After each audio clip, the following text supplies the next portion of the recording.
2025 on a Friday. And we're live. What's up, everybody? Say what's up as you come in the chat.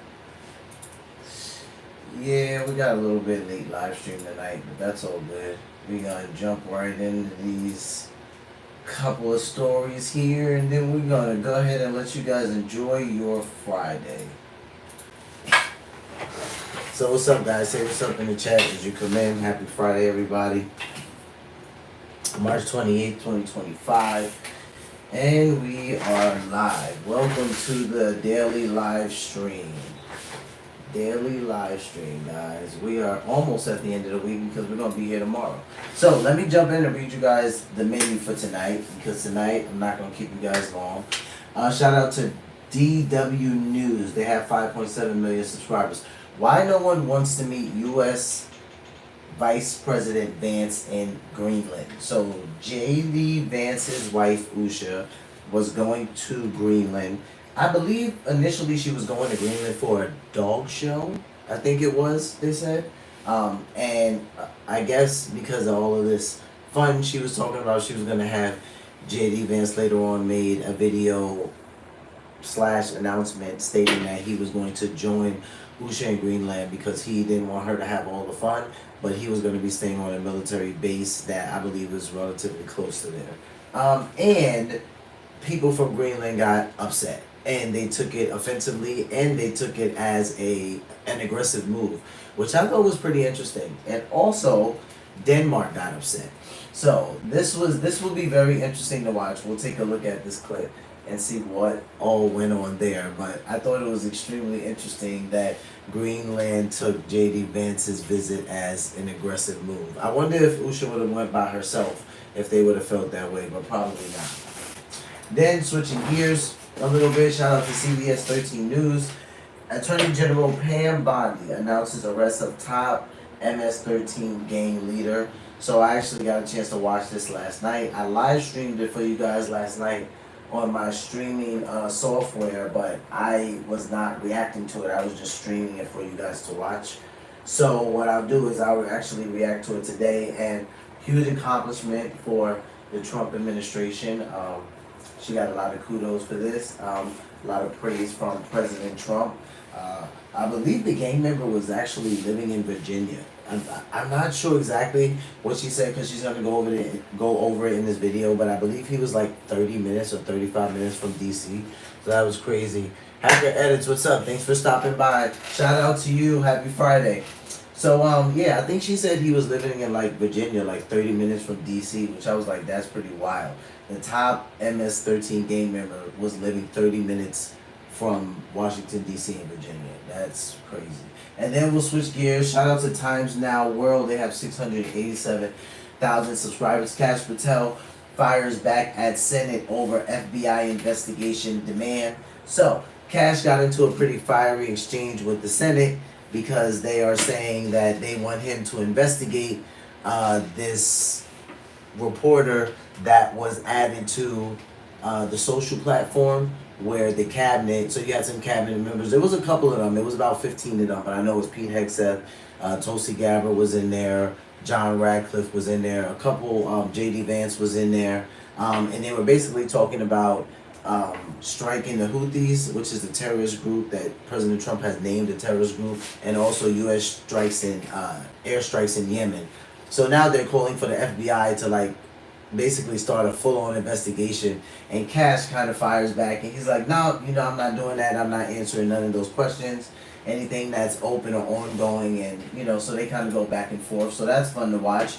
Then we'll switch gears to shout out to the Elevate podcast. He has 89.1 thousand subscribers. I watch his content from time to time.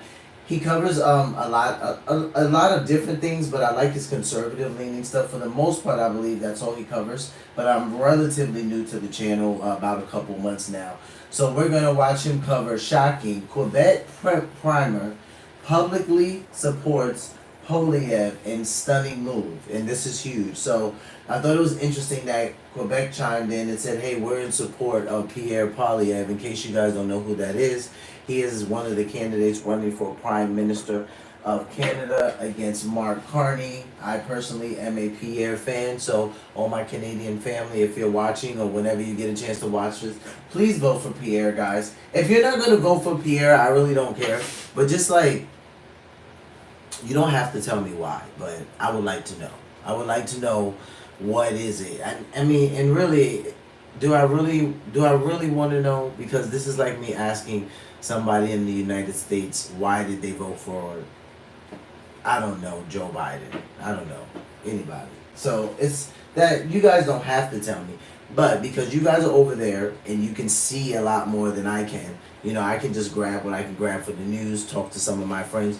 You guys tell me why Mark Carney, better yet, why Mark Carney would be a better prime minister than Pierre. And please don't tell me because Justin Trudeau. I mean, I know in Canada you have to vote for a PM, like you have to vote for an MP. So I do know once you vote for an MP, like whoever you want to be your, you know, your representative, wherever you guys are located at, you vote for an MP, a member of parliament, and then like that's who becomes the liberal party leader, if I'm not mistaken. So I know just Justin Trudeau, if I'm not mistaken, you guys correct me. I know just Justin Trudeau can't put Mark Carney in place. I don't think so because I believe he was just his economic advisor, right? So it's not like he was his vice president the way J.D. Vance would step up if, God forbid, something happened to President Trump, or any vice president would step up if something happened to, God forbid, any president. So, yeah, I believe, did Mark Carney get voted in? Because a lot of people are saying he didn't get voted in. He just kind of got placed in, which is even worse, you know, because America has had some experience with that. So if you guys know, like, let me know for sure. But from what I understand, he's a non-elected prime minister, which is wild. And I know he called for election, I think, what is it, April 28th for you guys? So, listen, I'm a Pierre fan. I know it's subjective. You guys are out there. So you let me know what's the up and up in the north. You let me know what that's about. Then we're going to switch gears and go over to the Toronto Sun. I watch these guys often. They cover Canadian news pretty well. I like them. It says, Poliev asked about Carney's financial ties with China. So, apparently, Mr. Carney has more conflict of interest. Now China, I've heard some things with the Caribbean and other places. And, you know, I don't like what I'm hearing about Mark Carney and his low level of transparency when it comes to finances. Is distasteful personally, especially for someone who wants to be prime minister of a country. I don't understand why at that point you're not just being transparent with the people you are trying to govern them and the entire country. So why not just air it out, right? Like sometimes politicians have dirty laundry. We all do. Politicians aren't perfect. We know things about our president, and guess what? People still made him the president. So I think Mark Carney needs to be a little bit more transparent when it comes to this financial stuff. It's suspect because it's like if the prime minister is not going to be transparent about what conflicts of interest he may have, or he doesn't have a plan laid out for, okay, if he does encounter a conflict of interest, or he's not willing to be transparent with the Canadian people about what his conflict of interest may be, it's kind of like, how is this guy going to run the country? Is he going to do it transparently? Probably not. Then we're going to end the live stream like we always do with a clip from our trusted friend Cliff. So I always say we're going to end the live. It's a tongue twister, but you guys don't judge me. You say it. You don't even got to say it 50 times. You say it 9 times and watch what happens. But we're going to end the live with a clip from Cliff. And that's how we end the live stream. Most nights, if not every night. If I'm usually not reacting to Cliff, it's usually another YouTube Christian content creator. But I tend to stick with Cliff because he sticks to YouTube short platform. I appreciate that. I like that. It's short, quick, to the point. Very easy to digest. So usually we end with the clip from Cliff. And that's what we're going to do tonight. And the topic we're going to look at is, of course it's about God, but it's also about basketball. And I'm not going to give too much of it away. And it says, we might win men to the master through the gym. That's one hint. And now it says an evangelist invented basketball. So we will be watching This is the and truth you reacting didn't to know that about the today. disciples. In many modern art, the disciples of Jesus are shown as these shriveled With basketball? This is great. So that's how we're gonna end the live. Sorry about that, guys. That's how we're gonna end the live with a clip from Cliff. Let me see something. And I'm actually looking forward to this clip. It's pretty dope.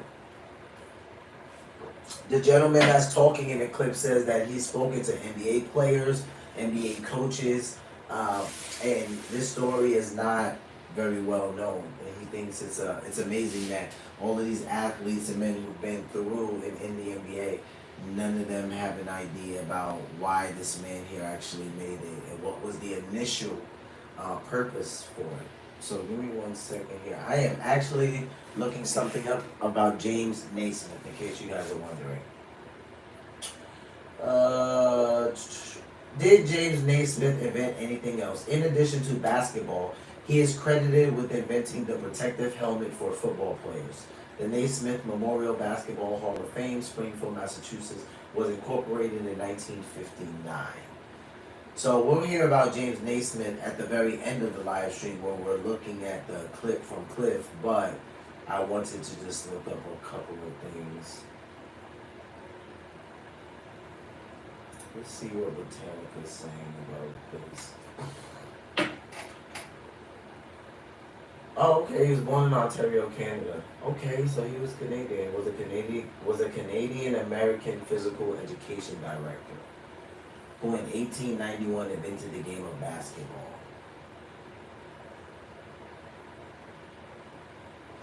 Yeah, as a young man, Naismith studied theology and excelled in various sports.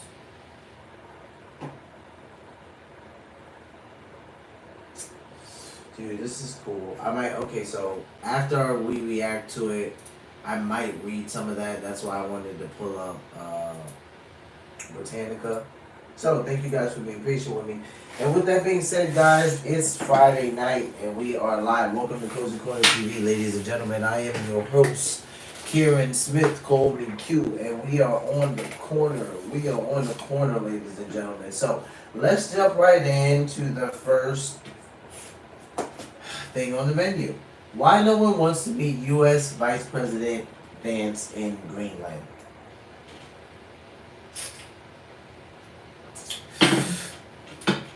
Probably because President Trump has said he's going to take it over. That's what I'm guessing. That's probably the reason. And I just thought it was hilarious that his wife was going for, I believe it was a dog show, and yeah, everybody started freaking out. And then JD's like, I don't want her to have all the fun by herself, so he's going to accompany his wife. And then they're like, oh, this is an aggressive move. I was like, whoa.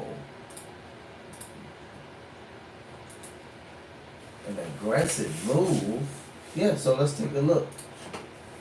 The US Vice President J.D. Vance has left for Greenland with his wife Usha on a trip that will now only be stopping at a US military base there. Their trip to the semi-autonomous Danish territory was revised after initial plans caused an uproar in both Greenland and Denmark. Leaders had called the planned visit a provocation following President Donald Trump's talk of US annexation. Here's more on the reactions to that. Greenlanders have made it clear President Trump's threats and overtures aren't welcome. An announced visit by the vice president's wife, Usha Vance, to a popular dog sled race was seen as an attempt to pile on even more pressure. That sparked furious reactions from Greenlandic leaders, including outgoing Prime Minister Muta Beia. He told local media that the very aggressive American This is what it says, because you guys probably can't read it because it's flipped. So you probably can't see it straight, so I'll read it. It says, the very aggressive American pressure against Greenlandic society is now so serious that the level cannot be raised any higher. Wow. So these guys felt super threatened by JD coming there. Pressure against Greenlandic society is now so serious that the level cannot be raised any higher. Denmark's Prime Minister also criticized the trip. This is clearly not a visit that is about what Greenland needs or what Greenland wants from the outside right now. And therefore I have to say that it's unacceptable pressure that's being put on both Greenland and Denmark in this situation. And it's a pressure that we will resist. After the outcry, Vice President J.D. Vance announced he would come as well, but said that the visit would be limited to a remote U.S. military base. Man. Hey guys, it's J.D. Vance, the Vice President, and you know there was so much excitement around Usha's visit to Greenland this Friday that I decided that I didn't want her to have all that fun by herself, and so I'm going to join her. I'm going to visit some of our guardians in the Space Force on the northwest coast of Greenland, and also just check out what's going on with the security there of Greenland. As you know, it's really important. This is where the Vances are set to visit. So, here's what I'm gonna say really quick. I don't think JD should have made that video. I think that video did not work in his favor because really they could have looked at it like, all right, let's say he was gonna come here to go to a dog show with his wife. Like, why does he have to make like what looks like a presidential type of announcement, right? So I guess if you're looking at it from that perspective, it could look a little aggressive, right? Someone could have looked at that like, if you're coming to see a dog show with your wife, just come see the show. You know, you don't even have to make an announcement that you're coming. We barely even have to know you're here. But I think that video did not help him. And I didn't think about it initially when I saw it, but as the days went on and I've learned how upset Greenland actually got, I was like, yeah, the video probably wasn't a great idea. The Bidufik Space Base. The U.S. military has been stationed there for decades, with radar arrays here forming a vital part of America's early warning system against nuclear attack during the Cold War, and still today. The U.S. has long regarded the vast, sparsely populated island as strategically important, thanks to its location. Greenland sits at a crossroads between the U.S., Canada, the European Union, and Russia. But it's climate change and rising temperatures that have turbocharged Washington's interest. On Greenland itself, melting ice is presenting the chance to exploit the island's massive untapped natural wealth, including minerals critical to the green transition. Warming waters around Greenland and in the Arctic Ocean beyond are also opening up new shipping lanes and new areas for gas and oil drilling. That's attracted Russian and Chinese interest as well. Denmark welcomed the news that the Vances would only visit the airbase, seen as a de-escalation, but it's unlikely that Greenlanders have heard the last about U.S. interest in their territory. Marcus Valentin is a journalist from the Greenlandic Broadcasting Corporation, KNR, and he's joining us now from the capital, Nuuk. Welcome, Marcus. Can I ask you, how do Greenlanders feel about this visit from the U.S. Vice President? Well, the initial reaction was a shock if this was an escalation attempt. But as we've seen that he will only visit the Bidufik Space Base, there's been a sigh of relief among the population up here because the demonstrations are now called off.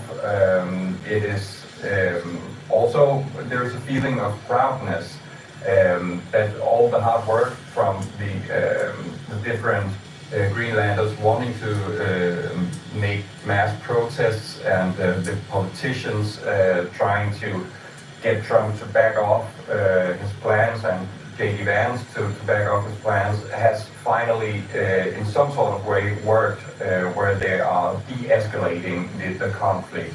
At least in the short term, because when I talk to international experts in international politics through the Arctic, they say that this is sort of an escalation also in the long term.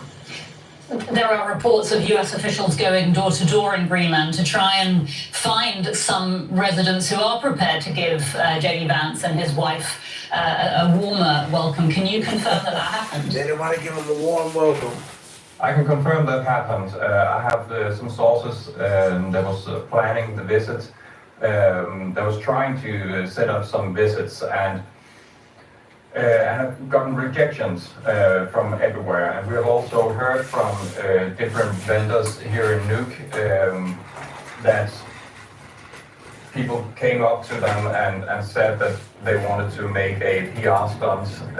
They wanted Usha to come and have this beautiful visit where they said, well, she can enter as a guest and pay a ticket just like everyone else. And as far as I have heard, they weren't interested in that.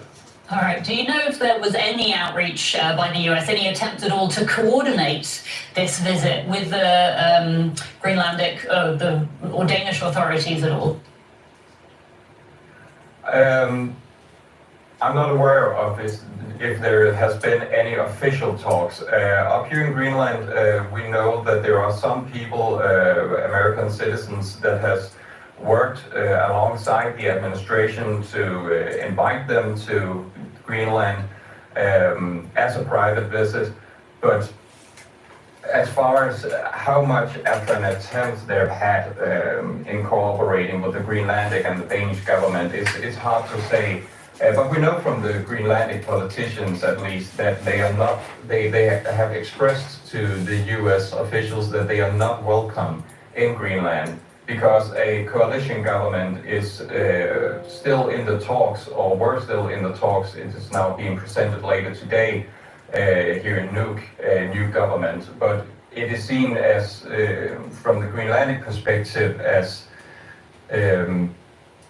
not a good move from the US to come when there isn't a functioning government. Right. I mean, Greenland's acting prime minister apparently called this trip a provocation, a demonstration of power, and asked the international community to step up. What do you think he's expecting from the international community?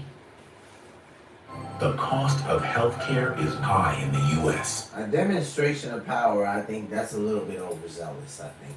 That's very, very difficult to answer because, as we've seen so far, there's been harsh rhetoric from the Greenlandic side, and also the Danish Prime Minister, Mette Frederiksen, has chimed in on that and has amped up her rhetoric. We know that the Danish government has been in UN in these couple of days and also talked with other state leaders, and we know in Denmark that they are working as much as possible to get a solution on this and trying to talk, especially with the European partners. But just what it is that the Greenlandic politicians want the other nations to do and actually show in support of Greenland is not very clear as of yet. But when the new government coalition is signed later today in Nuuk, and a new government is soon formally formed, I think we will know pretty soon what it is that the Greenlandic government will expect from the rest of the world. Mm-hmm. Donald Trump says the US needs Greenland for its national security. He said, quote, America will go as far as we have to go to gain control of the island. And then we've got the Danish Prime Minister saying Greenland is part of the Danish kingdom. That is not going to change. What do the Greenlanders say, Marcus? There's hardly any Greenlanders up here that wants to be part of the US. There is a minority of Greenlanders that want to have a closer ties with the US, and a lot of Greenlanders up here, especially up until recently, wants closer economic ties with the US, both in minerals, mining, natural resources, but also in fishing and other trading goods that Greenland can provide. Because Greenlanders have this saying, we are open for business. They don't really discriminate against who they want to work with and trade with. And they see US as a huge trading partner and a huge possibility to have more trade with the US. But in the last couple of weeks, as far as how that will change now, as of Donald Trump saying that he wants to annex the country and will go as far as he will, as far as he can to annex the country. This can change, but we're all waiting for the new government to be formed and to see what policies they will implement afterwards. Marcus Valentine, journalist in Nuuk, Greenland. Marcus, thank you so much for your time. Thank you. Man, so JD had to shorten his trip. He had to shorten his trip because Greenland was like, no, don't even think about coming over here. Oh man. So they definitely looked at JD's presence as aggressive, which I think is very, very interesting. But it's not surprising, right? President Trump has had some very aggressive ideas for Greenland, and he's been very vocal about them, and he's been very outspoken and straightforward about what he wants to do and why he believes it's so important for the United States to have control of it. I'm in no way, shape, or form saying that I agree with what he's saying about Greenland. We're just here going over the news, right? So we know some of the things that President Trump is saying. It's funny because you see the journalist say he's like, hardly any Greenlanders want, to be a part of the U.S. They do want stronger economic ties, but to be a part of it, to be annexed, to be taken over by it, nah, not so much. So I thought that was interesting. That Greenland and Denmark were not happy that JD was going over there. They actually took it as aggressive. So that's something that we learn in the military, and JD knows that everywhere you go, the customs are different. So depending on what you do, it could be deemed as very respectful or extremely disrespectful based on the country, right?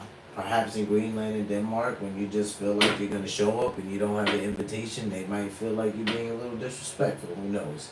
So, but we'll keep track of Greenland and President Trump in the United States and what's happening there. So switching gears a little bit, CBS 13 News.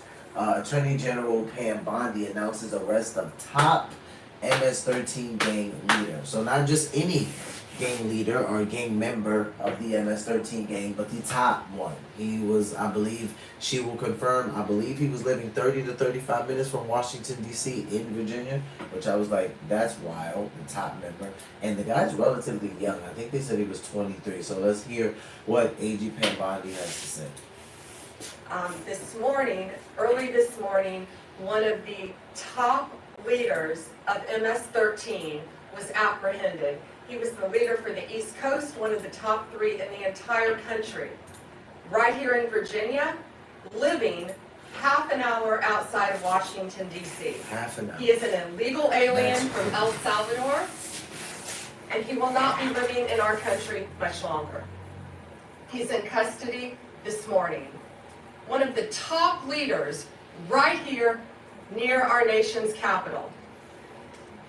I just cannot thank Governor Youngkin enough for his leadership That's crazy. in this effort. This has been a joint effort with state and local agencies. FBI Director Patel, thank you so much.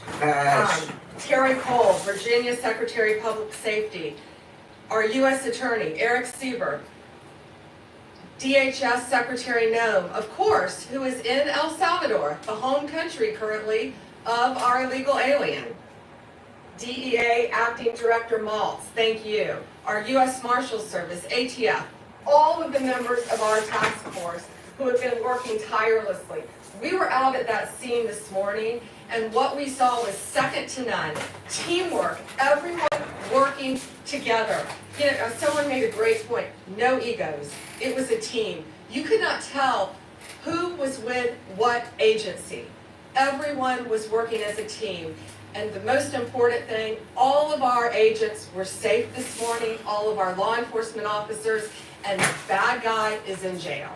That's what matters. That's what happened. America is safer today because of one of the top domestic terrorists in MS-13. He is off the streets. This has been an ongoing directive of President Trump. His directive to me when I became Attorney General of the United States was very simple. Keep America safe. Make America safe again. And that's what these men and women have been doing tirelessly every single day since Donald Trump took office. We want to make our streets safer. We want to make our schools safer. We want to make your neighborhood safer. This guy was living in a neighborhood right around you. No longer. That's thanks crazy. to the great men and women of law enforcement. This task force that we have created is And they couldn't pick him up last year? using incredible You're not gonna tell me you technology just got that there. we will not discuss to catch and apprehend these horrible, violent, worst of the worst criminals. MS-13, they are organized, they are violent, they are committing homicides throughout our country. They are one of the most dangerous gangs in our country, and we are going to fight until they are completely dismantled. What I want to do, I want to have other governors, other law enforcement officers come here to Virginia and see this amazing task force, Governor, that is led by our agencies and Governor Youngkin, and what's happening here in Virginia. Arrests have increased 468% from the same period last year. 468%. We didn't need new laws, as President Trump always said. We needed a new president. And we have great leadership standing behind him to fight to keep America safe and make America safe again. We will keep your community safe, and we will continue to do that. Okay, shout out to AG. So, that is crazy. Top MS-13 gang member. I can't, this...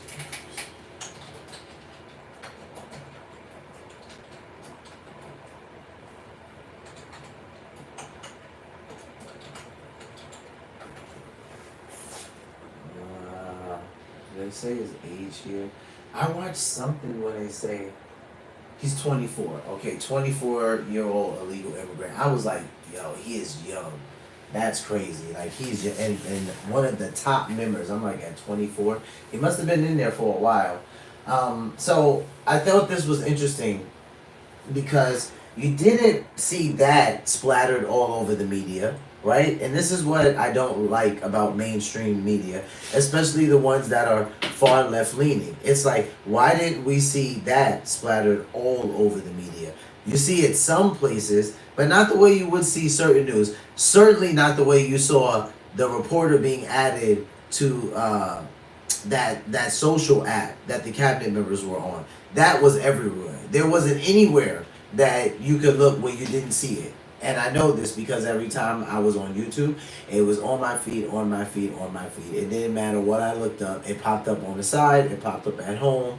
It was everywhere. And I was like, they're making sure that this social leak is out every single where. Because why? Because they want people to know, hey, look, the president that you guys put in the White House, look at the kind of stuff that he's doing while he's in there. But Pam Bondi, Attorney General Pam Bondi, actually gets the top MS-13 gang member for the Trump administration, like, a W for the Trump administration, and we see it in a couple of places, not many places. Like, that's not shocking. This is why a lot of people have stopped watching mainstream media. But shout out to AG Pam Bondi, because that's a huge W.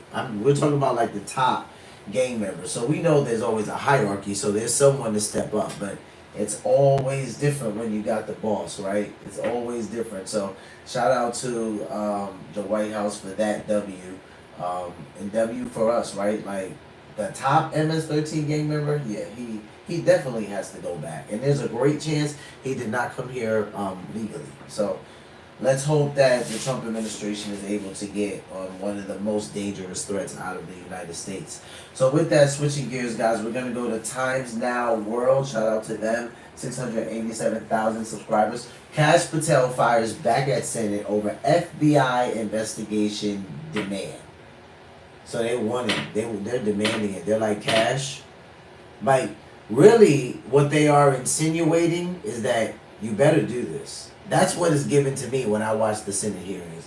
You guys can tell me what you see if you've watched some when you watch this clip.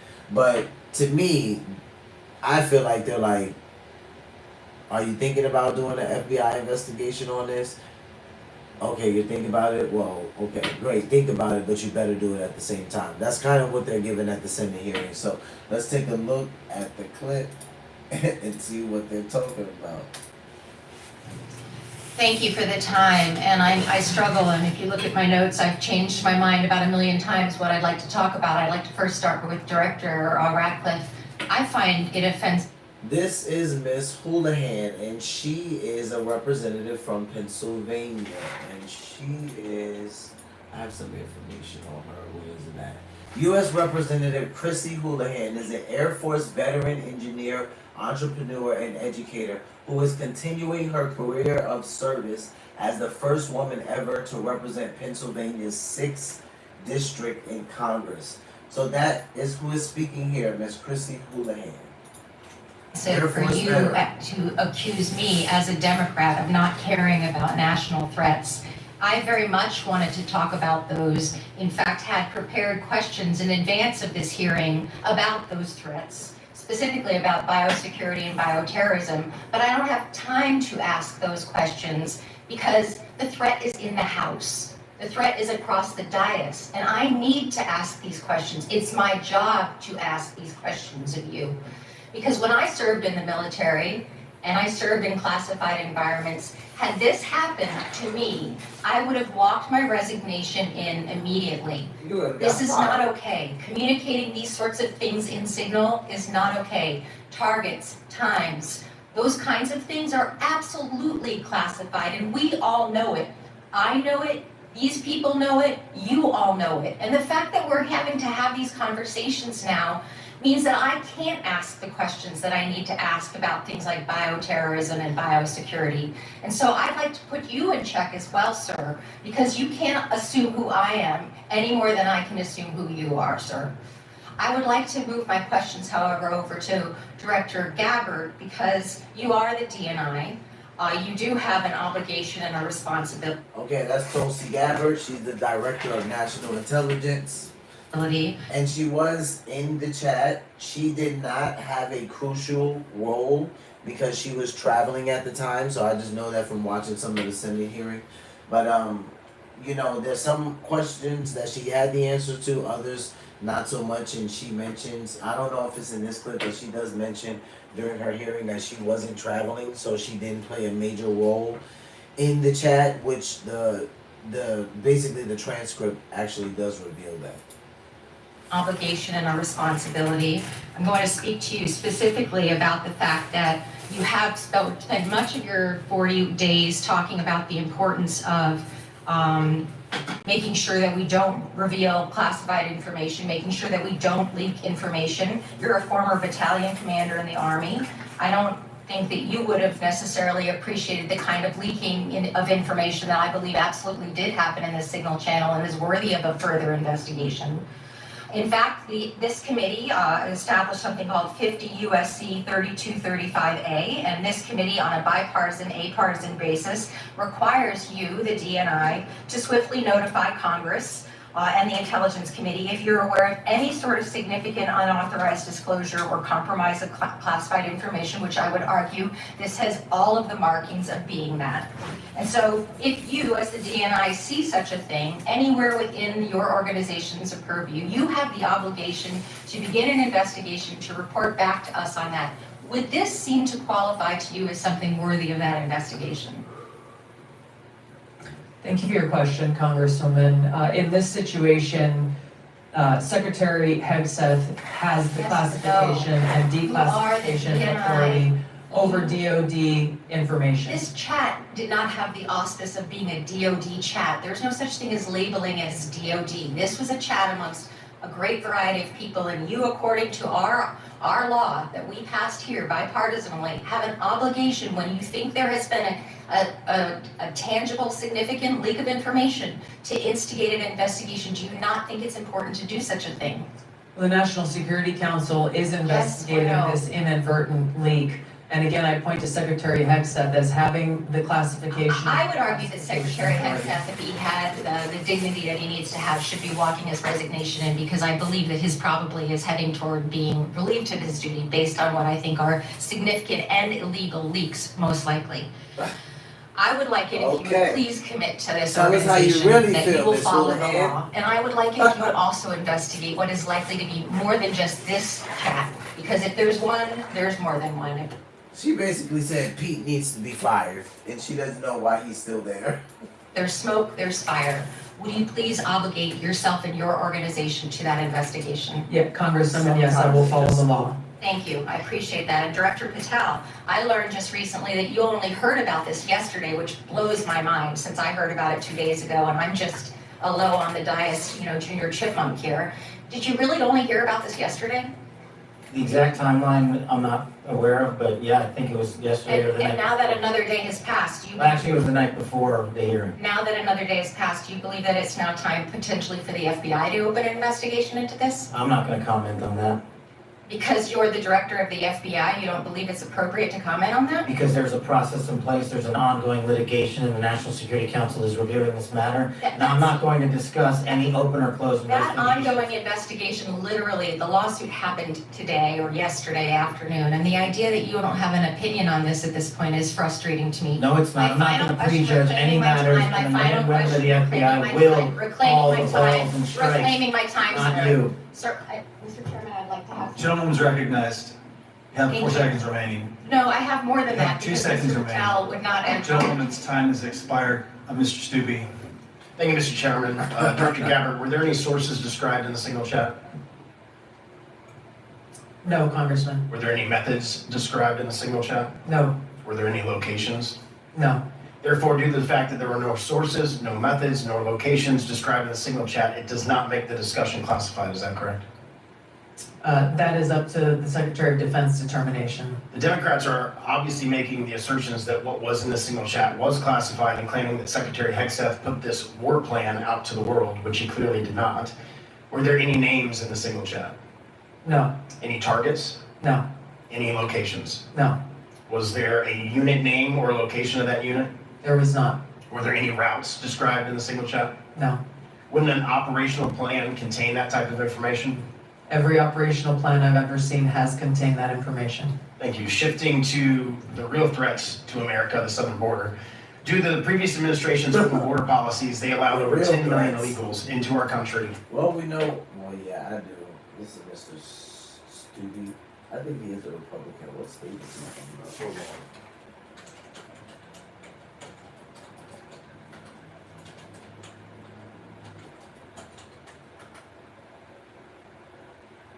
Bradenton, Florida. U.S. Stubbe is a supporter of President Donald Trump.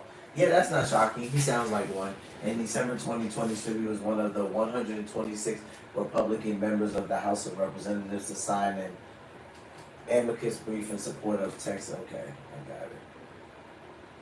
Okay, so he's from Florida. And during that time, there was 1,511 terrorist-related encounters at land border ports of entry, according to CBP. As someone who fought in the war on terror, I find this deeply offensive that the previous administration would sacrifice the security and safety of the American people in the manner in which they allowed terrorists, criminals, and rapists into our country. In your testimony, you state, and I quote, "Based on the latest reporting available for a year-long period ending October 2024, cartels were largely responsible for the deaths of more than 54,000 U.S. citizens from synthetic opioids. A lot of those citizens are from my home state of Florida. Cartels, narco-terrorists, and other violent transnational criminal organizations have violated the territorial integrity and sovereignty of the United States, and have also fueled human trafficking and the opioid epidemic that many of my fellow Floridians have witnessed for far too long. I applaud President Trump and his swift decision to designate the narco terrorists and Mexican cartels as foreign terrorist organizations, and I want to thank each of you for making this a priority to fight against Mexican cartels, traffickers, narco-terrorists that have been responsible for killing hundreds of thousands of Americans. For every narco-terrorist and cartel member violating our sovereignty, poisoning the American people with fentanyl and other illicit opioids, know this, your days are numbered, and know that the full force of the U.S. government will soon address your atrocities once and for all. Director Patel, it's no secret that there is a growing presence of Mexican cartels operating fentanyl synthesis labs just over our border. Just last year, the CBP estimates that more than 21,000 pounds of fentanyl was seized at our borders. That is enough to kill more than twice the population of the world, of our country. What actions are you taking to strengthen the FBI's fight against illicit fentanyl within our borders? Thank you, Congressman. It's good to see you. We have made it a priority at the FBI because fentanyl and illegal narcotics kill an American citizen every 7 minutes. That is a national security crisis, not just at the southern border, but at the northern border. And the Mexican cartels, along with their illicit partners in the CCP and other adversarial countries that are doing harm, are not just taking the fight down south, but they're bringing it up north. So we need to be more vigilant as to what's coming in through our northern border as well. Known and suspected terrorists are flowing in through our northern border more than our southern border, I would say, because of the successes we've had in closing the southern border. But when it comes to specifically, to fentanyl, we are making, to date, since January 20th, 383 kilograms of seizures of illegal fentanyl, which is enough to kill 29 million Americans. And other than enhancing border security measures, what would be the most worthwhile action the United States could take to eliminate the cartels and stop the flow of illicit fentanyl? I got one answer for you. They're making the precursors in mainland China, and we don't have the authorities to go after that fight there, and we need to take it head on. Because without the chemicals and precursors, there is no fentanyl, and they are moving that material around the world and into the United States too freely. Director Gabbard, I'd like to reemphasize the threat that our adversaries are exploiting via fentanyl and other illicit drugs that are entering our country through the border and poisoning millions of Americans nationwide. It's essential that all components of our national security apparatus are united in their efforts to protect the American people and our communities from such harm. Is there any reason to believe that the Mexican government isn't doing enough to finally eradicate the cartels and other transnational criminal organizations operating just over the border? Congressman, I can only speak from my vantage point, as was stated previously by Director Ratcliffe. We have already been introduced to and begun collaborating with our counterparts in Mexico and the Mexican government. Could there be more done? I would say absolutely yes. I know that the Trump administration across his cabinet are looking at opportunities to be able to do that. And Director Patel just hit on this with CCP and precursors. But to what extent have we seen other malicious actors worldwide partner with the cartels to infiltrate and target the United States? Related to the production of fentanyl. Yes, ma'am. India is one of those countries that is providing some of those precursor materials as well as equipment. Thank you for being here today. My time has expired. The gentleman yields. Mr. Quigley. So here's what I think is interesting. We can tell that Stubby's much in support of like the Republican Party, even though obviously he's a Republican, but he makes statements that basically say to the Trump administration, thank you for what you're doing. Like, thank you for the hard work that you put forward and focusing on the real crisis, which is our southern, and now based on what Kash Patel said, also northern border, because it seems like we've had so much success closing the southern border that now criminals seem to be infiltrating through the northern border. And I thought Kash Patel was very transparent to say that because he didn't even have to add that. So I could appreciate that Representative Stubbe was, he was courteous towards them. He knows that they've been doing the hard work and that it hasn't really been recognized. And he wanted to at least throw that out there and say thank you for the things that you've had done. And he also asked them questions in a way where they can kind of put some statistics out there, some facts out there, what they have done. So I appreciate that. Man, they're building them hard about this leak, and I knew that they would. Here's what I have not seen. I have not seen Pete Hegseth at the Senate, right?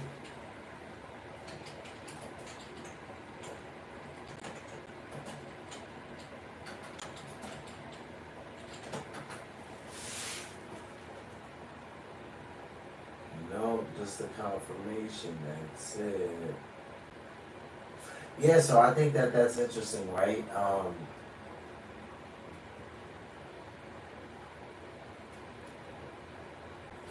See, right here, 2 days ago, House Democrats pressed for hearing with Hegseth over signal incident. So yeah, they haven't had one, and I thought that was interesting. It's like they've had it with everybody except, I guess, the person who.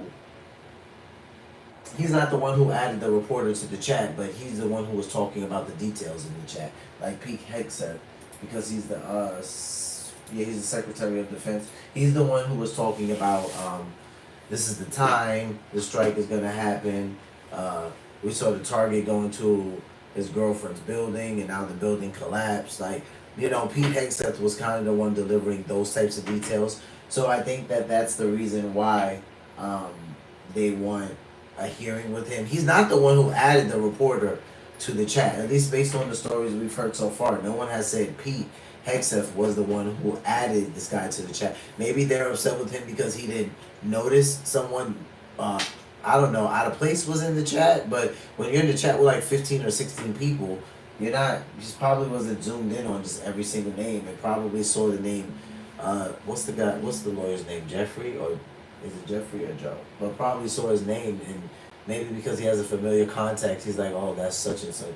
Yeah, I don't know. But that's why you have senators asking, was Pete Hegseth drinking, when he shared that information, which I think is crazy. And, they bring that up because they saw him with champagne at a party in England or in Europe or something like that. I'm like, dude, seriously? Like, it's crazy.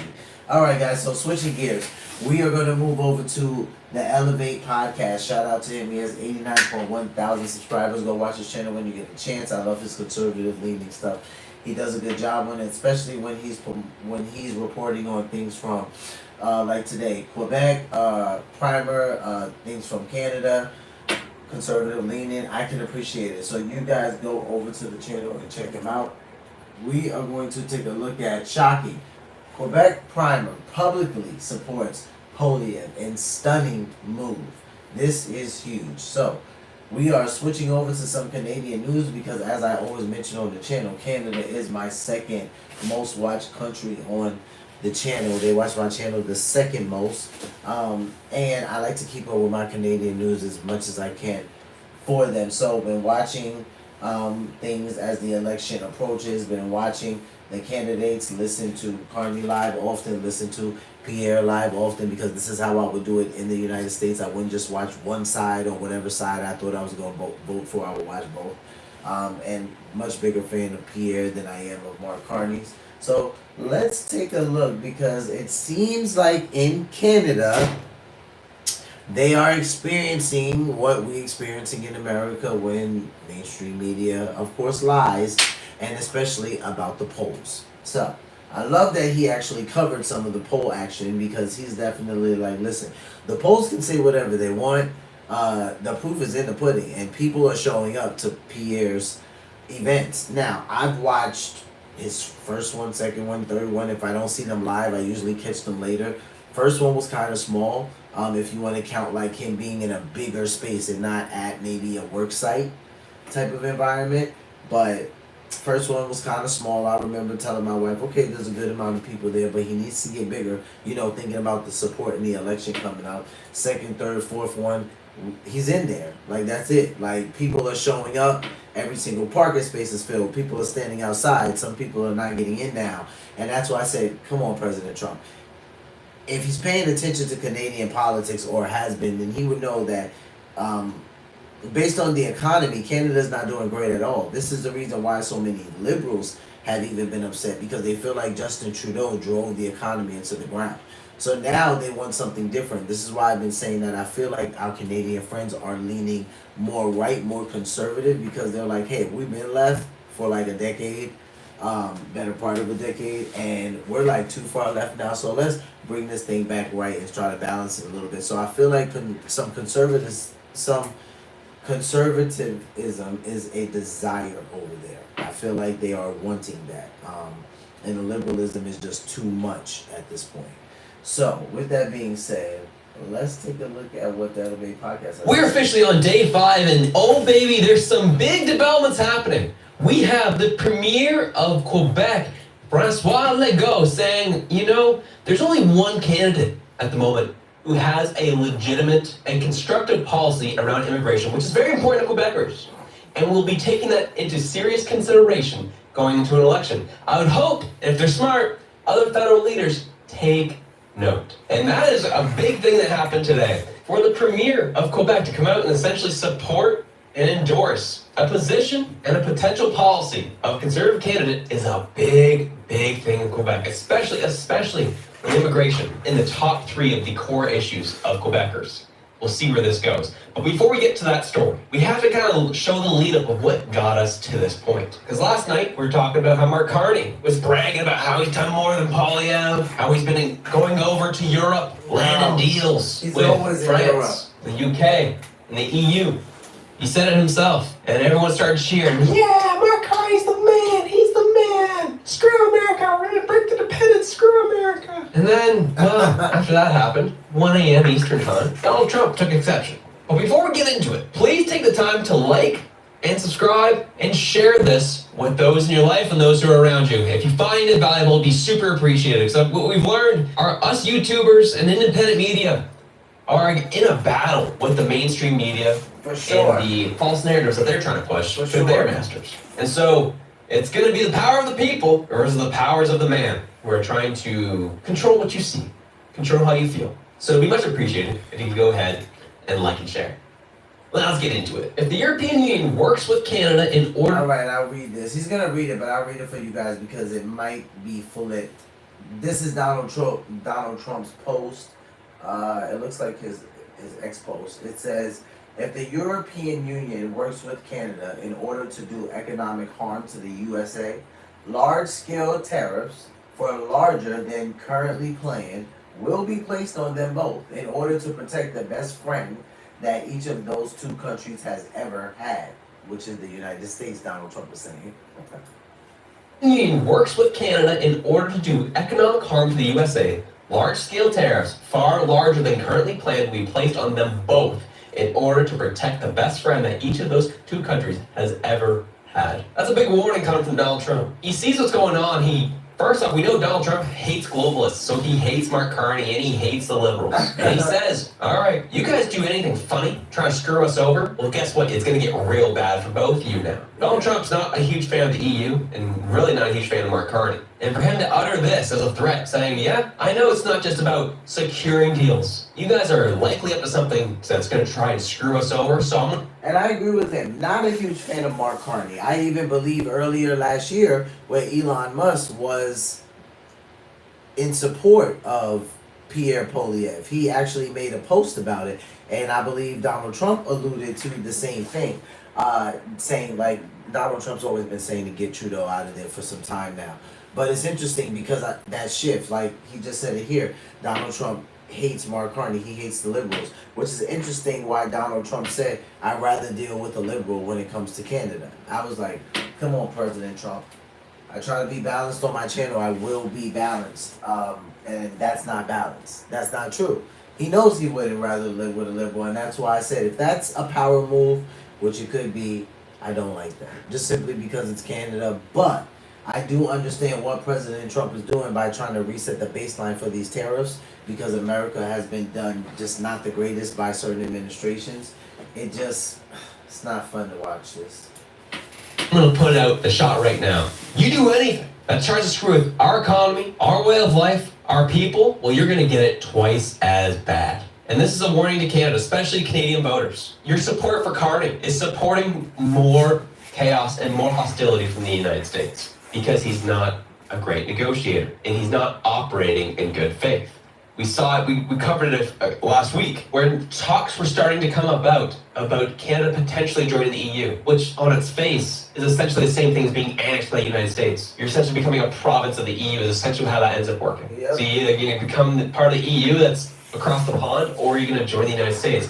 Whatever point, you're giving up your autonomy either way. So what are we even doing here? So this is a big warning. I wanted to cover this quickly because I thought it was important to take notice. That Donald Trump is taking notice of what's happening in our election cycle. He's taking notice of where things are going and how things are operating, how Mark Carney is trying to use his global connections to circumvent the United States. And again, the response is like, oh, we're trying to break our dependence, which I agree with. I think we need to break our dependence on the United States. We should be going to other markets. 100% agree with it. But if you're only going to go to other markets and form partnerships to renew and heighten hostilities towards the United States versus just trying to make deals to allow your country to survive and live and thrive, then that's a problem. And for some reason, Donald Trump is taking that as a threat. Doing an LNG deal with Japan, doing an LNG deal with Greece, doing an LNG deal with Europe is far different than saying we're going to leapfrog the United States. They're going in the past, we're going into the future, we're going to work with other people and work around them. Is a hostile way to deal with the United States. Versus, hey, we only have one customer right now. We should diversify to multiple customers so that we can build up our own military and so on and so forth.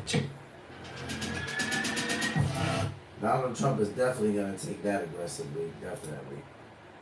types of messaging there. One, again, is a stance of hostility. The other is we just need to break our dependence so that we can stand on our own and not be essentially a vassal state of the United States. Which leads us into this. Francois Legault saying himself that Pierre Poilievre's stance on immigration is one that Quebecers align with and hope other federal parties align with as well.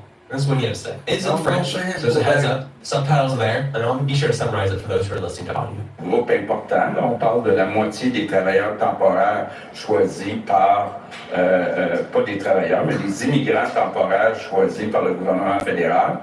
Puis je veux souligner le geste qui a été posé hier soir par le chef du Parti conservateur du Canada, Pierre Poilievre, de s'engager à transférer au gouvernement du Québec la sélection de la grande majorité, là on parle de plus de 90% des travailleurs temporaires du programme PMI. C'est un grand geste dans la bonne direction, puis j'espère que les autres chefs fédéraux vont faire la même chose. What Poilievre has done is he unveiled his platform for Quebec. And in that platform, he said he's going to give more control over to the provinces on how they're going to bring in temporary foreign workers, and how they can limit it, and how they can integrate them responsibly into Quebec society. Pretty much a stance that majority of Canadians believe in and want to see is responsible immigration and responsible integration into our society. And this is something that caught Francois Legault's attention, saying, yeah, you're going to give us more power and say over what we do with the temporary immigration program. The say we have in terms of how they are integrated into society. This is great. This is what we want to see. I hope other federal leaders take the same approach. And this was the release of it just last night. Poilievre released his 2-page Quebec platform at a rally in Quebec City area Wednesday, promising a responsible federalism that treats the provinces as partners rather than subordinates of the federal government. With responsible federalism, the federal government will be smaller, Quebec more autonomous, and Quebecers freer and more prosperous, the document read. In a rally held almost entirely in French, Poilievre told a packed hotel conference room that the rest of Canada can learn from Quebecers' determination to protect their culture and identity. Quebecers do not tear down their statues, pull down their flags, or hide who they are, he said. They sing their songs, tell their stories, and wave their flag, and Canadians should do the same. The Conservative leader said his government will not implement any federal policies or initiatives in areas of exclusive provincial jurisdiction without the consent of the provinces. He's also promising to work with Quebec to reduce the number of non-permanent residents in that province by half. The latter has been a long-standing demand of Quebec Premier Francois Legault, who has said the number of temporary immigrants is putting pressure on services such as housing and education, making it harder to protect the French language. During his speech, Poilievre said the number of temporary immigrants in the province has exploded and promised to establish responsible immigration levels. He also promised to grant the province more power to select temporary immigrants from the International Mobility Program, saying it's up to Quebec and not Ottawa to decide the needs. And this is pretty consistent. Yeah, and I'll just finish off what it says right here because I know you guys probably can't see it because it's flipped. It says Poilievre's platform acknowledges that the French language is in decline and commits to maintaining funding for Quebec culture, as well as preserving Radio Canada services and appointing a governor general who speaks both English and French. It also repeats his promises to fund a Quebec City road link, cancel a tramway project, and work towards reviving a liquefied natural gas plant project in the Saguenay region.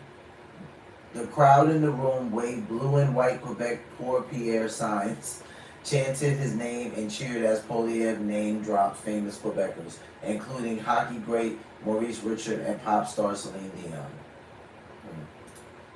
With Pierre Poilievre's platform, he doesn't want to centralize power into the federal government. He actually wants to decentralize it more into the provinces, give them more say, allow them to have more autonomy. Because the less that's on the federal government, the more the federal government can focus on their responsibilities, which is handling inflation, dealing with their border, and working on our military. Yeah. So the less the federal government gets involved in provincial issues, the more they can focus on the high-level things that then go downstream to the provinces and make everyone's lives a lot easier. And sounds like what the Trump administration wants to go for. Sounds like that's what they stand for. Putting more power in the hands of the people to hold their provincial leaders to account. This is a good thing. This is a positive thing. It's something that Quebecers, well, Poilievre's not wrong.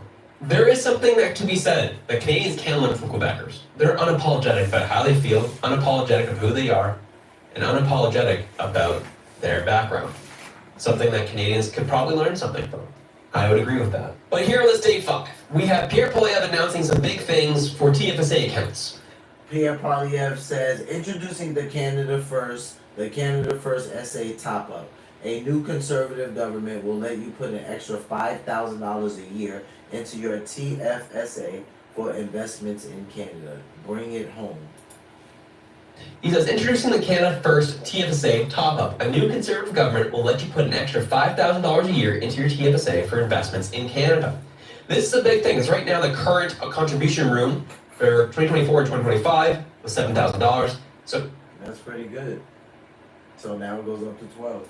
An extra $5,000 on top of that brings it to $12,000. This is a big thing, especially for working class Canadians. And it's a big thing for our economy.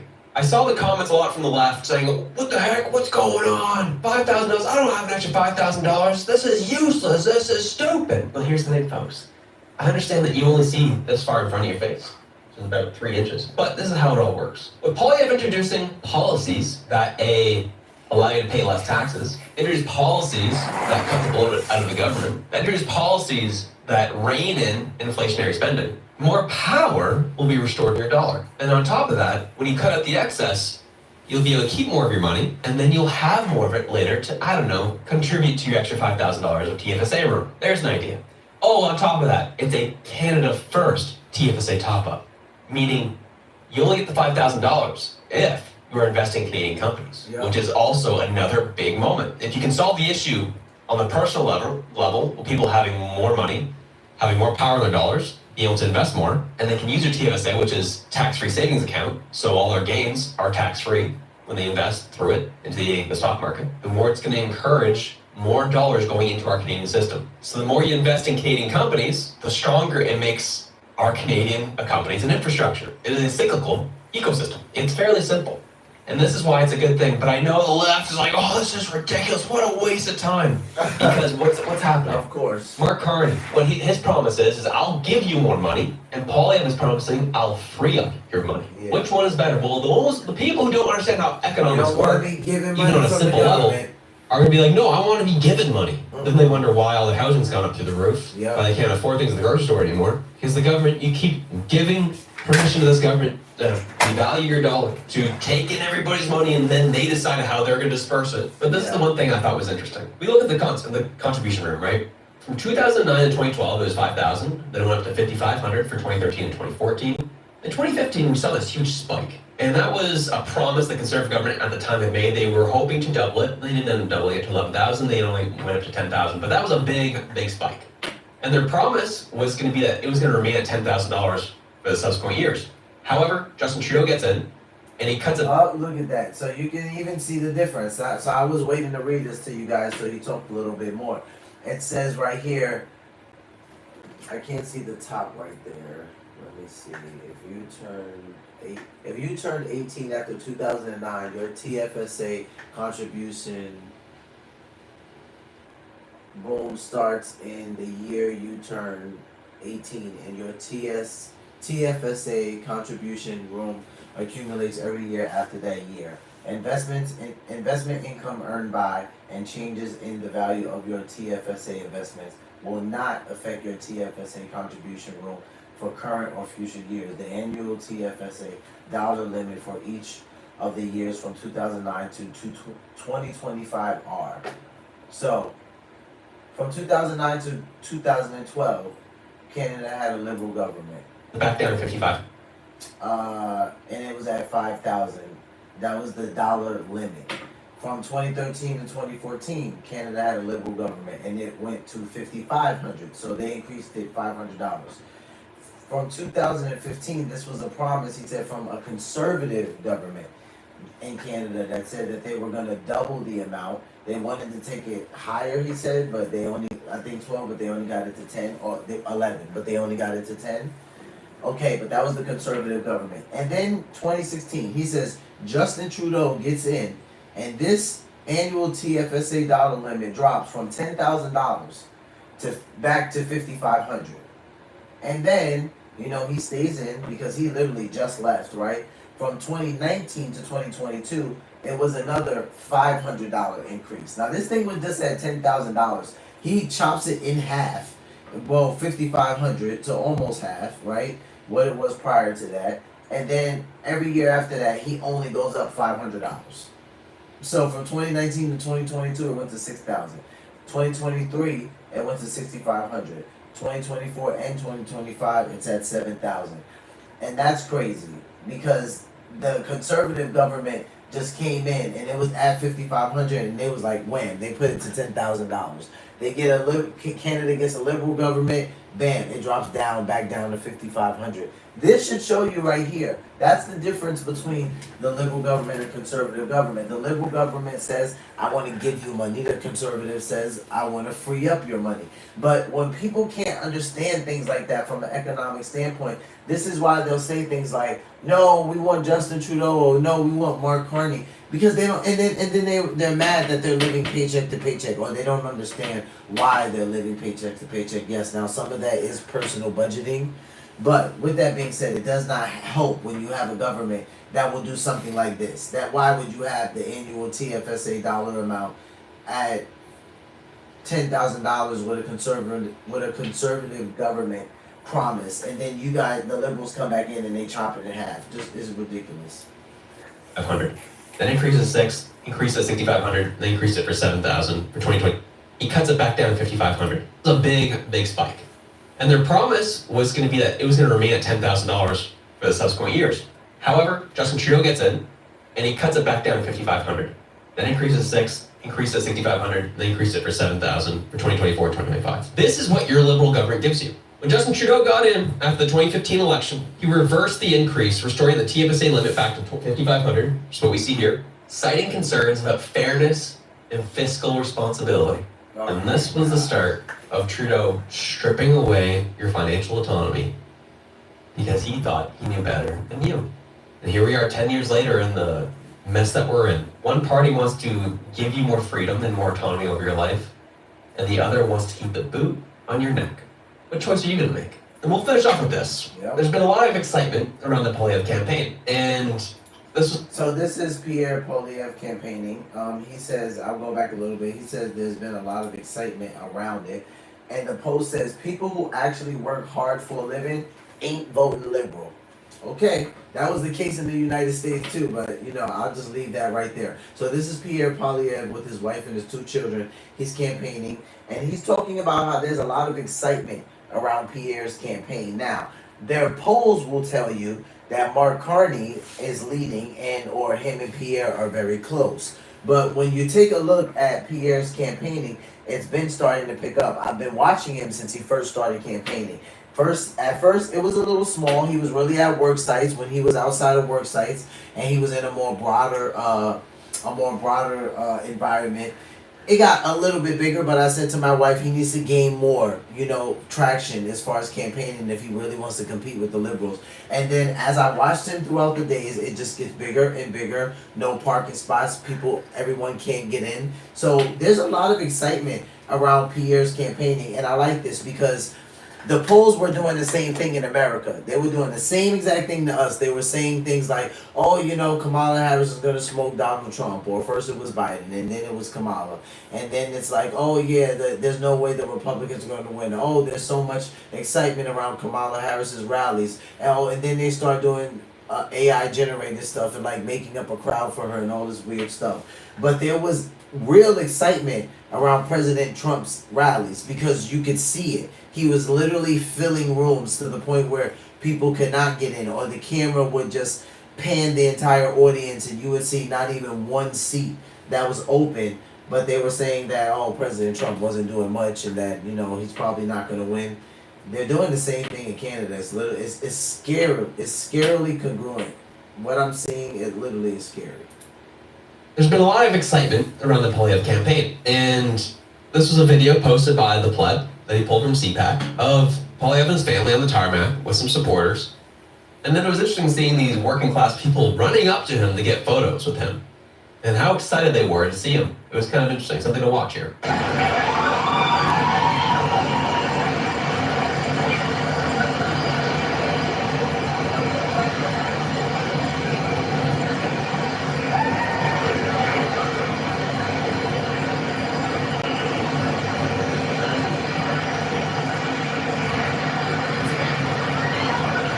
crazy because these are real workers. They have their reflective vests on, so they could work somewhere at a production plant or like a warehouse or some sort. And then you got a DHL guy right here. You got some more workers. And these guys are literally running up to Pierre. This lady ran up to him and gave him a hug. All these other guys ran up to him, gave him a handshake, gave him a hug. I mean, we're seeing a lot of what we saw in America here.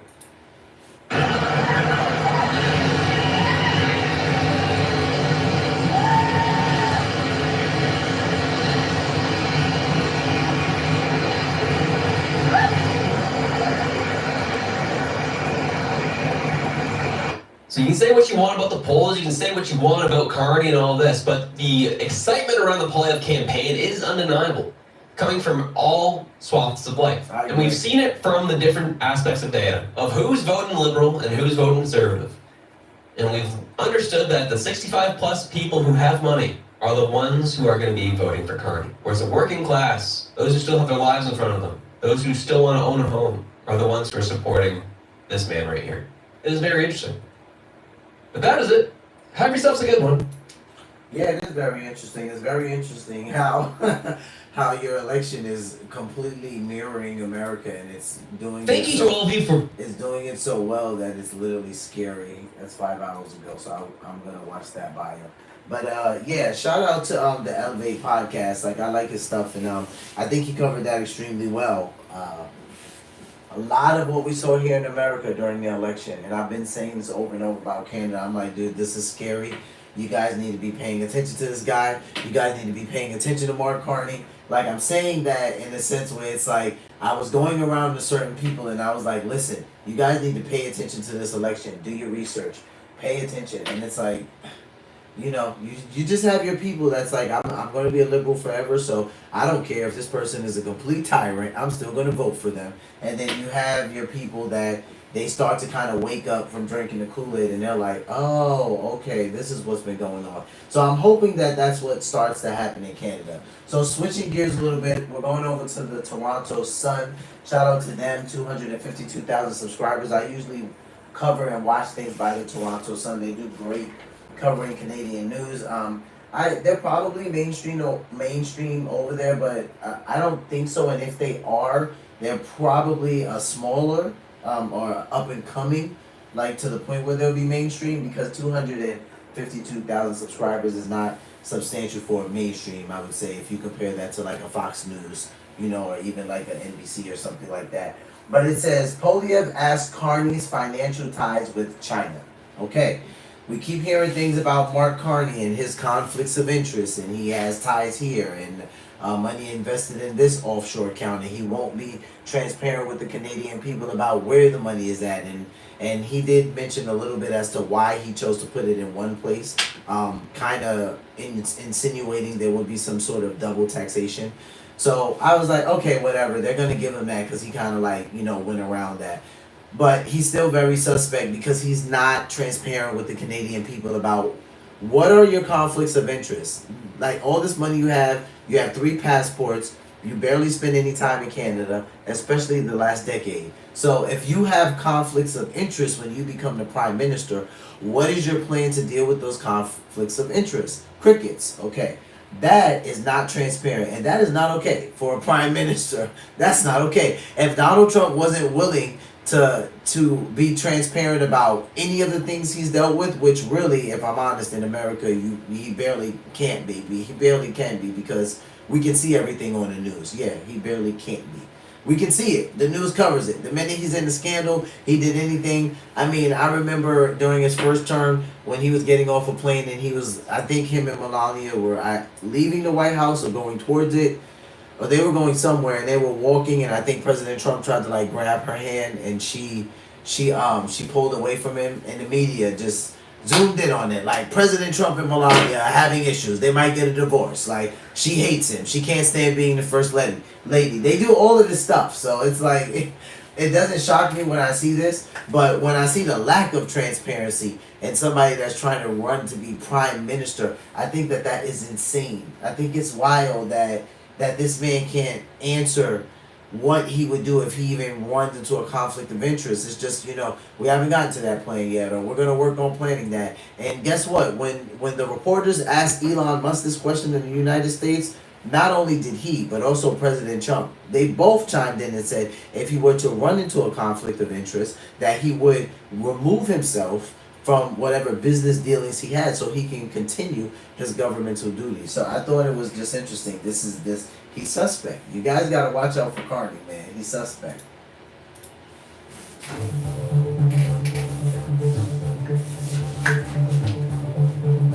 Let's quote from that Globe and Mail article, and a quote here. CSIS also did not have evidence that Mr. Poilievre or members of his inner circle were aware of these alleged actions. Then I'm going to quote the Hope Commission, and I quote, "The commission heard testimony about allegations of the government India interference in the Conservative Party leadership race. CSIS witnesses noted that they had no reason to believe the impacted candidates would have been aware of the alleged support." Let's be honest. I won the leadership fair and square. Even my political competitors, like Mr. Patrick Brown, have publicly testified under oath that that was the case. But I'm glad that the Liberals put this attack out today. Really glad. Because there's something that's really been worrying me. After Justin Trudeau named Mark Carney his economic advisor, giving him massive power over public policy in Canada, Mr. Carney went over for meetings in Beijing, where he just 6 days after, did he say? Meetings in Beijing. After Justin Trudeau named Mark Carney his economic advisor, giving him massive power over public policy in Canada, Mr. Carney went over for meetings in Beijing, where he just had secret talks with the deputy governor of the Chinese central bank. 2 weeks later, Brookfield got a $250 million loan. Okay, so Brookfield got a $250,000 loan. We know Mark Carney has dealings with Brookfield. After Justin Trudeau names him his economic advisor, and oh, by the way, Canada has been in a downward spiral since Justin Trudeau has been in place, right? And this is no shade to him. This is just economic facts. Like, you can look this up about Canada. You have Jordan Peterson and James Basile, which is the co-founder of BlackBerry, talking about how bad Canada's doing economically and how they've been on a downward spiral for at least the last decade, at least the better half of the last decade, because of Justin Trudeau. These are things that they've said. So I don't have anything personally against Justin Trudeau, because he's not my prime minister. But at the same time, I know what people have said about him, and the people that are in the same country that he's running, they all have said that since he's been in position, he has basically almost ruined the Canadian economy. And James Basile co-signed that. So Mark Carney Justin Trudeau makes Mark Carney his economic advisor. Mark Carney goes over to Europe. No, he said he goes over to Beijing. He has talks with some governors over there. And then 2 weeks later, Brookfield gets a $1.6 billion loan. It's suspect. It's suspect. I'm not going to stop telling you guys that guy is suspect. What did they talk about? What did Mr. Carney, in his role as Trudeau's economic advisor, offer China? Why would he be having secret meetings with top government-controlled bankers about getting a $250 million loan while he was supposed to be acting in Canada's interest as the Prime Minister's economic advisor? Why would he be collaborating with a hostile foreign regime that we have since learned executed 4 Canadians and took numerous Canadians hostage for a lengthy period of time?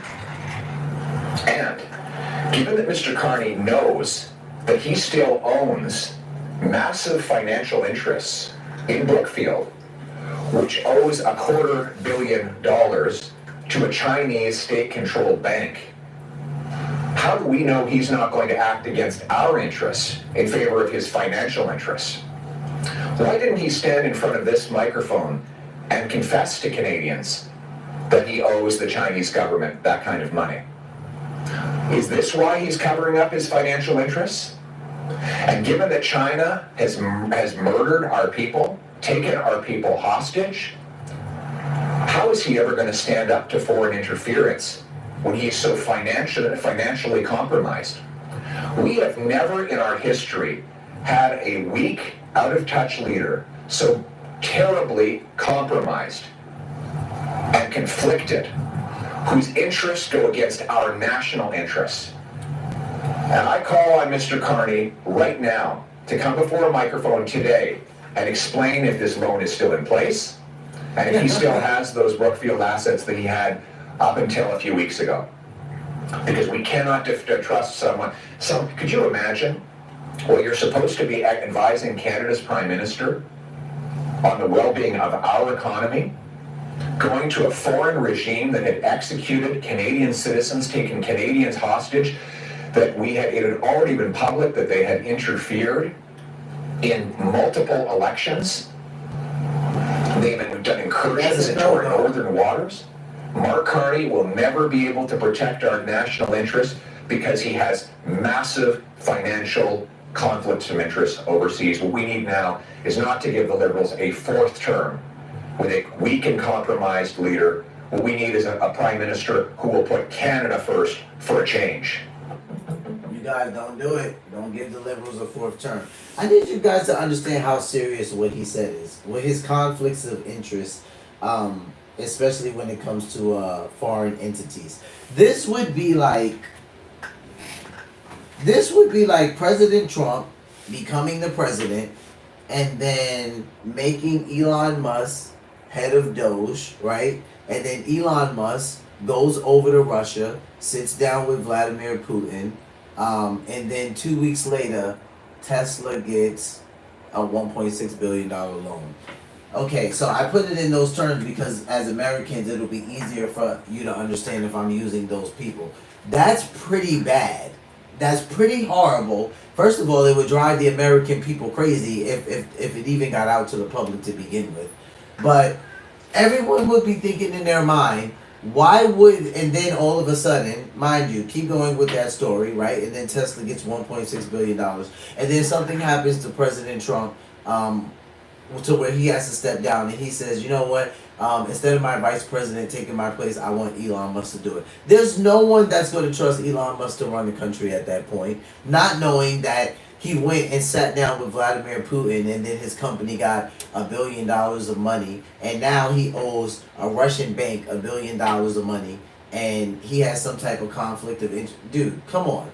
Like, this right here should be enough for you guys. Just this right here really should be enough for you guys to be like, you know what, that's a red flag for me. But that might not do it, because there were things in America that were happening on the Democratic side and Republican, but Democratic side, that people were totally ignoring. And they were like, people were literally saying, I have to vote for Kamala Harris because I can't vote for Trump. Like, I just can't. I can't let myself do it. It was absolutely ridiculous.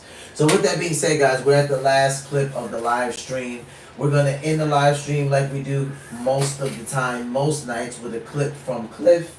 Cliff Buell is a YouTube content creator who focuses on Christian content. I love his YouTube short content. It's quick, it's straight, it's to the point. He's not like super theological to where you guys will get lost. So I appreciate Cliff and all of his content. You guys get a chance, go check his channel out. It's Cliff Buell. He has well over 600,000 subscribers. On the road to 700K. Shout out to you, Cliff.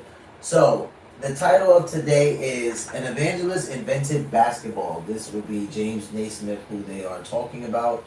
And a quote is, "We might win men to the master through the gym." So let's watch. Was basketball created to share the gospel? Watch this. Basketball was created by Dr. James Naismith. He created basketball as a tool to share the gospel. It became a global game because of the YMCA missionaries. Back when the Y was actually a Christian organization, they had missionaries they sent out. Well, James Naismith would train them up, teach them basketball, and that is how it became such a global game so fast. I talked to NBA coaches, NBA players, people that love basketball. They had not heard this story either. You know, he actually originally put a stick in the game when he was making the rules. And then he prayed about it and removed the stick because he said it would become a rich man's sport like golf and tennis. I need a poor man's sport so that missionaries can take this game around the world and use it as a tool to disciple. His famous quote is, so that we might win men to the master through the gym. It was a discipleship tool. Look back. That's dope. So that we might win men to the master through the gym. It was a discipleship tool. And you know what? I love it because when he says like not everybody knows this story, that's not necessarily shocking to me. So I read a little bit about James Naismith to you guys earlier in the live. I don't want to go too far down. I wanted to see where they was gonna attribute basketball to him.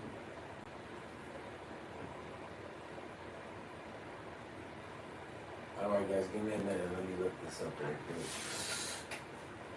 Red Kobe Girls School.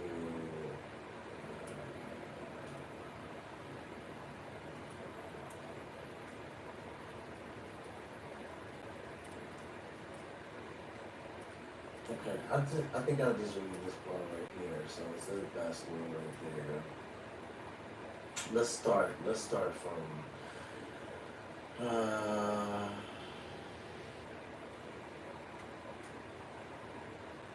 okay, I'll start from there. As a young man, Naismith studied theology and excelled in various sports. In the autumn of 1891, he was named an instructor by Luther Hazley Gillick Jr., head of the physical education department at the International Young Men's Christian Association Training School. In Springfield, Massachusetts, Gillick asked Naismith and other instructors to devise indoor games that could replace the boring or dangerous exercises used at the school during the winter. For his new game, Naismith selected features of football, soccer, American football, field hockey, and other outdoor sports, but in theory, eliminated body contact between players. Because his physical education class at that time was composed of 18 men, basketball originally was played by 9 on each side, eventually reduced to 5. Wow, that's a lot of people. 9 on each side is crazy. The first games employed half-bushel peach baskets as targets, so a step ladder was needed to retrieve the ball after infrequent goals. Wow, that's crazy. Naismith's original rules prohibiting walking or running with the ball and limiting physical contact are still the basis of a game that spread throughout the world. Yes, this is very true, because there's a walking hall for basketball, actually. Alright, in 1898, Naismith received an MD medical degree from Gross Medical College, Denver, Colorado, afterward the University of Colorado School of Medicine. From that year until 1937, he was chairman of the physical education department at the University of Kansas, Lawrence, where he also coached basketball until 1908. In addition, that's the year my great-grandmother was born. In addition to basketball, he is credited with inventing the protective helmet for football players. The Naismith Memorial Basketball Hall of Fame, Springfield, Massachusetts, was incorporated in 1959. So now it says basketball here. Basketball, game, played between 2 teams of 5 players each on a rectangular court, usually indoors. Each team tries to score by tossing the ball through the opponent's goal, an elevated horizontal loop and net called a basket.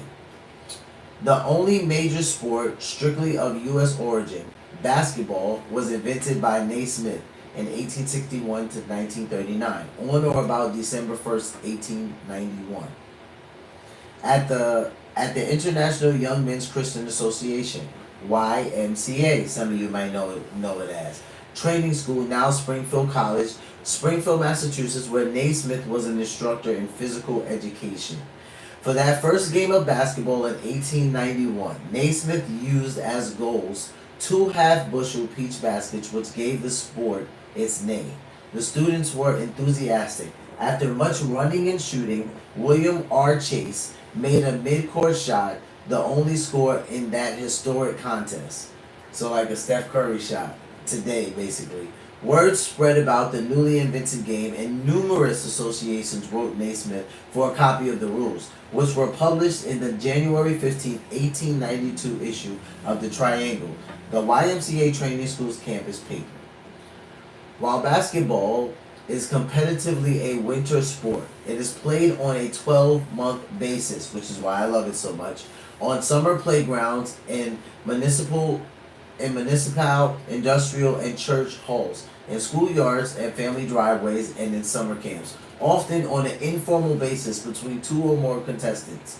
Many grammar schools, youth groups, municipal recreation centers, churches, and other organizations conduct basketball programs for youngsters of less than high school age. Jay Archer of Scranton, Pennsylvania, introduced Biddy basketball in 1950 for boys and girls under 12 years of age, the court and equipment being adjusted for size. History, the early years. In the early years, the number of players on a team varied according to the number in the class and the size of the playing area. Oh, that's great. So it was based on the size of the playing area. That's crazy. So if they looked at if he saw our basketball court today, he probably would say, you guys need to go back to 9 players. In 1894, teams began with 5 on a side when playing area was less than 1,800 square feet, 162 square meters. The number rose to 7 when the gymnasium measured from 1,800 feet to 3,600 square feet, and up to 9 when the playing area exceeded that. In 1895, the number was occasionally set at 5 by mutual consent. The rules stipulated 5 players 2 years later, and this number has remained ever since. Since Naismith and 5 of his original players were Canadians, it is not surprising that Canada was the first country outside the United States to play the game. Shout out to Canada. Basketball was introduced in France in 1893, so like 2-3 years after, in England in 1894, in Australia, China, and India soon thereafter, and in Japan in 1900. While basketball helped swell the membership of YMCA's because of the availability of their gyms, within 5 years the game was outlawed by various associations because the gym that had been occupied by classes of 50 or 60 members were now monopolized by only 10 to 18 players. The banishment of the game induced many members to terminate their YMCA membership and to hire halls to play the game, thus paving the way for the professionalization of the sport.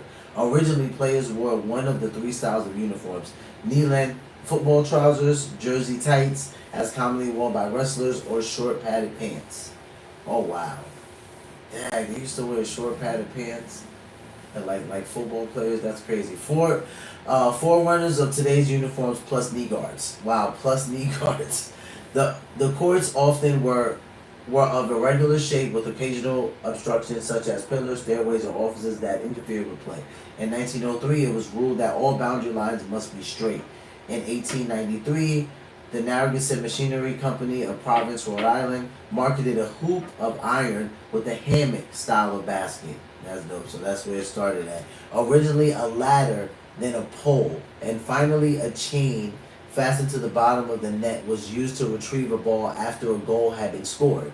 Nets opened at the bottom were adopted in 1912 to 1913. Okay, so for the first couple of years they played, I guess the ball just went into the basket. It didn't go through the basket until 1912, 1913.